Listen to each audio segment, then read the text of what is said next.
Most of us have a threshold to how much joy we feel comfortable experiencing before we start to sabotage. When I first started to share with friends and then with acquaintances that I'm moving away from pleasure to joy, I got these really funny reactions. They were happy for me because they could see how excited I was, and it's a beautiful topic, but I could see question marks all over their faces like, okay, that's a nice topic, but what is there to teach? What do you want to coach people on? And I get it. I would have felt the same way. The logical thinking that a lot of us have is we all desire more good stuff happening in our life. And if more good stuff happens in our lives, we enjoy it, we embrace it.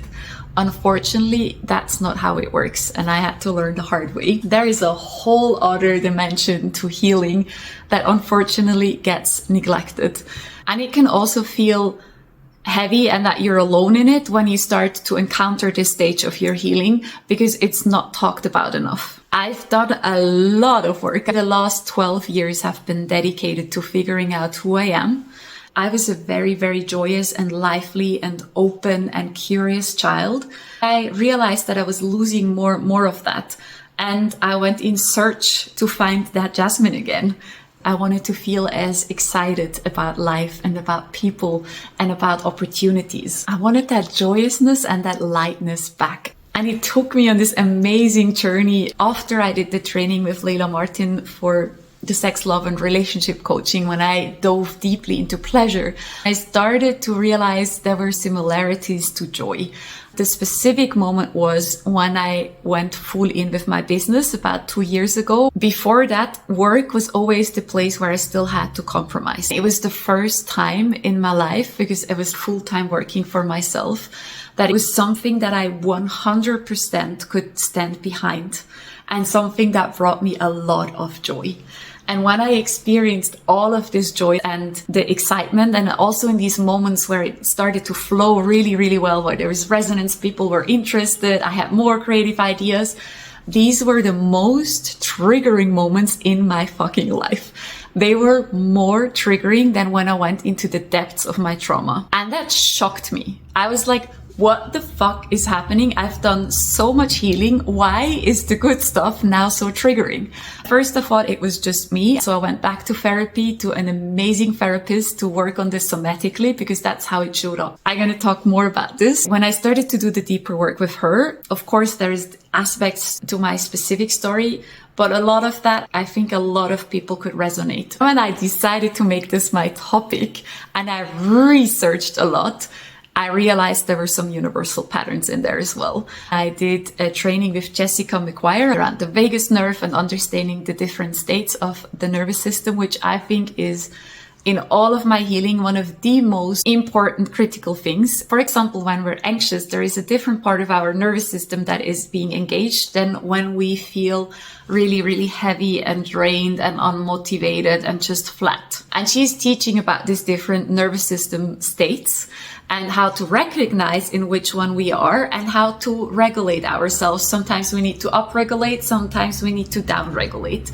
We all should have the awareness. I wish this would be taught in schools. So at the moment, when people talk about the nervous system regulation, they mostly focus on trauma healing. And I have to explain a little bit how the nervous system works in that regard.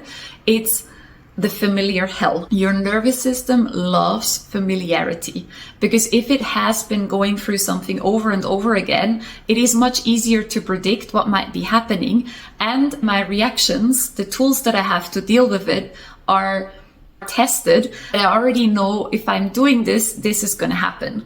It loves that. When you start to move out of that, and I can be into a better direction, something that actually would be healthier, your nervous system is not automatically on board. For your nervous system, that is threatening.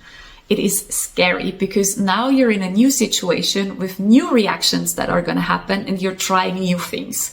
And I have no idea how this is going to work out. So let me go back to what I'm used to. That's also why it really, really pisses me off when people out there just use some superficial, spiritual or self-healing quotes and just say, just let it go. Or if you really want it hard enough, you make it happen. Our systems can have really, really strong reactions. And when we don't have the tools how to manage our system reacting so strongly to new behavior, it's really, really hard. So that's why I'm a big believer in nervous system education. And I'm going to give you an example. For me, when I voiced my healthy boundaries as a kid, that was something that was punished. I was shamed and guilt-tripped. I got attacked. And that was something that I got so used to that when I was an adult with people that were close to me, I really struggled to set healthy boundaries. And when I went on this big self-discovery journey, my perspective of what healthy boundaries look like shifted. I wanted to start to move more towards that. And that was triggering and hard as fuck, because every time I started to set a little bit more of a healthy boundary than what I was used to, I felt like I was a really bad, selfish person. I was anticipating people to snap or leash out. This might be a workshop at some point. I had to learn step by step to expand my capacity to feel, okay, it's safe, and to hold myself as I kept expanding my boundaries. After a lot of work, I'm in a pretty healthy space now. I can voice my boundaries and have difficult conversations. But that is just an example. Most people talk about this at the moment, moving from an unhealthy norm to a healthier norm and how triggering that can be. I highly, highly recommend Jessica's work if you are in this phase. What they're not so much talking about yet, and I understand because that comes first, is when you reach somewhat of a healthy norm, you're good at setting healthy boundaries, you're not getting taken advantage of, you're starting to really be in touch with your desires and voice them. When you start to make big jumps of more goodness in your life, more joy in your life, more love, it can be as fucking triggering. In my case, it was even more triggering than when I went into my trauma. Anything that's outside of what your norm is triggering. It doesn't matter whether it's the good or the bad. Let's say I've worked towards a project for a long time and it suddenly starts to take off and it's being received really, really well and makes me really happy and a lot of good stuff is happening. People really recognize me for what I'm doing. Maybe I get a lot of money that suddenly allows me a lot more freedom. Your nervous system, it doesn't know what happens from here. It never experienced that much goodness in this specific regard. So what can happen is that it starts to sabotage. Sometimes it happens in big ways, sometimes it happens in subtle ways, often it happens subconsciously. It wants to bring you back down to what you're used to, what it's used to, because that is safe. It's really hard to get our heads wrapped around, maybe because we all want more good stuff. But if it's a lot more than what we're used to, our system feels like, shit, this is scary. I've never experienced this. I don't know how to react to this. And I don't know what's going to happen. So let me go back to what I'm used to. This can be as triggering as going into the trauma itself. I want people to become aware of all the different ways that we're sabotaging ourselves so that you can catch yourself and hopefully change your actions. This is going to be another video or several videos on all the sabotaging mechanisms. The only way that we can truly expand our capacity to experiencing and allowing more joy, more good stuff happening in our lives is through embodiment. We have to teach our nervous system, our system, that it is safe to receive so much more goodness, to experience so much more goodness. That's why I want to create more embodiment exercises that help us and teach us how to expand and feel safe with all the goodness that is happening in our life.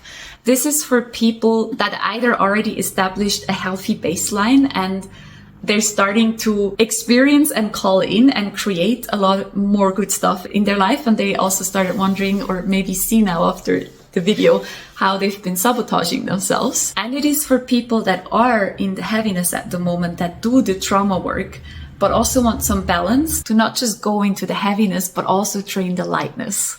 To sum it up, our nervous system loves familiarity. It loves when it has experienced something over and over again, which makes it easy to predict what might happen next.